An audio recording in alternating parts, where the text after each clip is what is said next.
seorang kakek yang berumur 77 tahun sedang tidur di kabin kapalnya. Tiba-tiba, terdengar suara dentuman keras. Kemudian, air mulai masuk ke dalam kabin. Kakek itu segera mendatangi geladak untuk memeriksa kapal miliknya. Ternyata, sebuah kontainer menabrak kapalnya dan menyebabkan lubang di lambung kapal. Air laut terus mengalir masuk.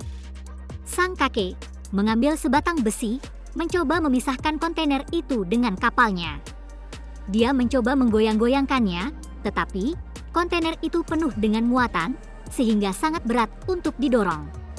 Tak hilang akal, dia mengambil jangkar lain dan mengaitkannya pada kontainer. Lalu, ia melemparkan jangkar itu jauh ke tengah laut. Dan berhasil. Kontainer dan kapalnya berhasil terpisah. Kakek itu kembali ke kapal dan bersiap-siap untuk berlayar. Lalu, ia memandang jangkar yang tertancap di kontainer. Dia berpikir, mungkin jangkar itu akan berguna. Maka, ia mengambil jangkar itu kembali. Pada saat itu, air di lambung kapal sudah cukup tinggi. Semua peralatan komunikasi sudah tidak terhubung. Sang kakek mencari kotak peralatannya, mencoba memperbaiki kabin, dan mengeringkan air di kabin. Setelah sehari semalam bekerja, lambung kapal akhirnya sudah selesai diperbaiki. Air di kabin telah surut, dan lubang sudah ditambal. Kakek mengeluarkan radio dan juga ponselnya. Ia membilasnya, dan mengeringkannya dengan air tawar. Kemudian, dia mencoba menyalakannya, dengan harapan, radio dan ponsel tersebut akan berfungsi. Namun, setelah mencoba mengotak-atiknya beberapa saat, namun tidak ada tanggapan sama sekali. Kakek itu pun kehilangan semua kontak dengan dunia luar. Keesokan harinya, ketika kakek sedang memperbaiki radar, ia melihat awan hitam di langit tidak jauh dari tempatnya. Badai sedang mendekat. Sang kakek bergegas kembali ke kabinnya untuk mengemasi barang-barangnya dan mengambil seember air tawar jika nanti dibutuhkan. Tak lama kemudian, badai pun datang, air digeladak terus memasuki kabin. Sang kakek mengenakan jas hujan. Ia mengambil kanvas dan mencoba menutupi geladak. Tetapi, angin dan gelombang di luar terlalu kuat. Ia terombang-ambing di tengah laut terbawa ombak. Untungnya, kakek itu telah mengikatkan tali pengaman pada dirinya. Dengan susah payah, ia berhasil kembali ke kapal. Saat ia hendak beristirahat sejenak, kapal mulai bergoyang hebat. Isi kapal berserakan kemana-mana. Sang kakek juga terjatuh ke lantai. Melalui jendela, ia melihat kapalnya telah terbalik. Ia pun tidak punya pilihan lain, selain naik ke geladak lagi, mencoba mengembalikan kapal ke posisi semula. Tetapi, di saat yang bersamaan, ombak besar datang kembali. Seorang kakek berusia 70 tahun, berlayar sendirian. Tetapi, dia terjebak badai di lautan lepas. Ombak besar menumbangkan kapalnya. Dia pun terjatuh ke laut. Untungnya, sang kakek bisa berenang. Dengan susah payah, ia berusaha berenang ke sisi kapal. Ia menggunakan tali untuk mengikatkan kanvas. Kemudian, ia menggunakan segala kekuatannya untuk mencapai ke kapalnya. Sesampainya di geladak, sang kakek melihat tiang kapal telah patah. Untuk mencegah kapal dan tiang tenggelam, dia dengan terpaksa memutuskan tali dari tiang dan kembali ke kabin. Dia melihat bahwa lubang yang telah dia perbaiki sebelumnya kini retak lagi. Ia hendak naik untuk memeriksa, namun ombak kembali menerjangnya. Sang kakek terbentur pagar geladak. Ia pingsan.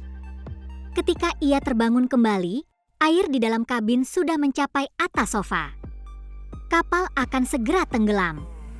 Sang kakek segera mengeluarkan sekoci darurat, mengikatkan tali, dan melemparkannya ke laut. Ia pun naik ke sekoci. Ia menutupnya dan berusaha tidur. Keesokan harinya, badai akhirnya berhenti. Sang kakek bangun dan melihat kapalnya masih utuh. Ia pun pergi ke kabin dan mengambil apa yang kira-kira bisa diselamatkan. Baru saja ia memindahkan barangnya ke sekoci darurat, kapalnya mulai tenggelam. Sang kakek mengeluarkan sebuah kotak. Di dalamnya ada sebuah sekstan, yaitu alat yang digunakan untuk menentukan posisi kapal. Menggunakan sekstan, dia mengukur dan menandainya dalam peta. Saat malam tiba, badai kembali datang. Sang kakek menutup dan berlindung dalam sekoci darurat. Namun, angin dan ombak terlalu kuat. Sekoci terombang-ambing oleh ombak dan terbalik. Sang kakek dengan segenap kekuatannya membalikkan sekoci tersebut. Lalu, ia berlindung di dalamnya. Ketika ia terbangun kembali, ia mencoba minum air dari botolnya. Namun, baru saja ia meneguk sedikit, dia segera memuntahkan air tersebut. Rasanya asin. Ternyata, tutup botol itu belum dikencangkan. Sehingga, air laut masuk ke dalam botol air tawarnya. Tanpa air tawar, sang kakek tidak akan dapat bertahan dalam 3 hari ke depan. Ia merasa putus asa. Namun, ia tidak menyerah. Ia pun mendapatkan ide untuk membuat air tawar.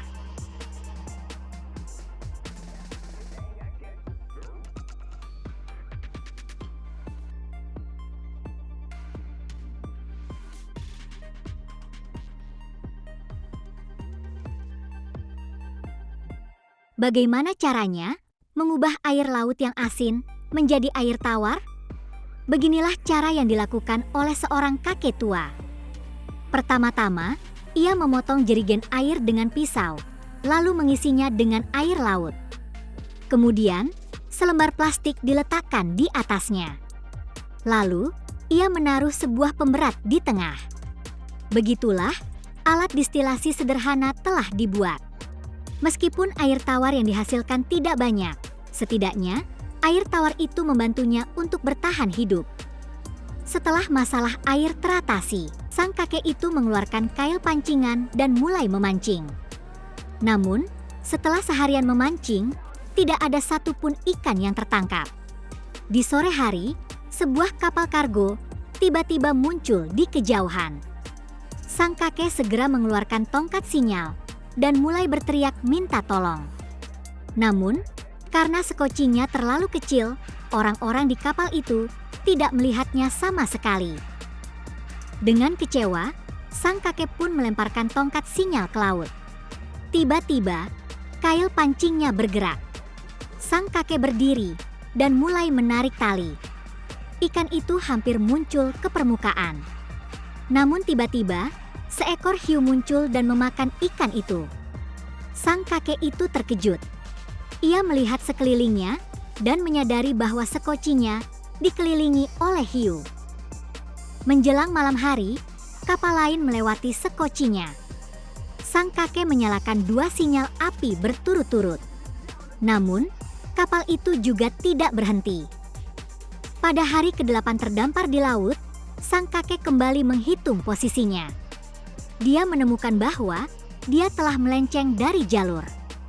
Ini berarti kecil kemungkinan dia akan bertemu kapal lain. Dengan putus asa, dia pun mulai membuat rencana baru. Dia menulis surat wasiat dan memasukkannya ke dalam botol, lalu melemparkannya ke laut. Malam harinya, sebuah lampu kapal kembali terlihat di kejauhan. 1 kapal lagi kapal melewati sekocinya. Sang kakek itu mencoba memanggil bantuan, tetapi dia sudah kehabisan sinyal api. Setelah merenung sejenak, sang kakek itu merobek buku catatannya dan membakarnya, berharap dapat menarik perhatian. Namun, yang tidak ia duga adalah api malah semakin membesar. Api itu membakar habis sekocinya. Sang kakek pun melompat ke laut untuk menyelamatkan diri, namun kekuatannya sudah hampir habis. Setelah bertahan sebentar, ia pun perlahan tenggelam ke dasar laut. Saat itulah cahaya terang bersinar dari atas. Keinginan sang kakek untuk hidup timbul kembali. Dia berenang dengan sekuat tenaga menuju permukaan. Akhirnya, sebuah tangan besar menariknya ke permukaan. Beberapa orang mengatakan bahwa sebenarnya sang kakek meninggal tenggelam. Tangan besar itu hanyalah hayalan terakhirnya sebelum meninggal. Menurut kalian, apakah sang kakek selamat atau meninggal? Namun yang terpenting, dia tidak pernah menyerah. Tidak peduli kesulitan apapun yang ditemui dalam hidup, selama kita bertahan hingga akhir, maka keajaiban bisa terjadi.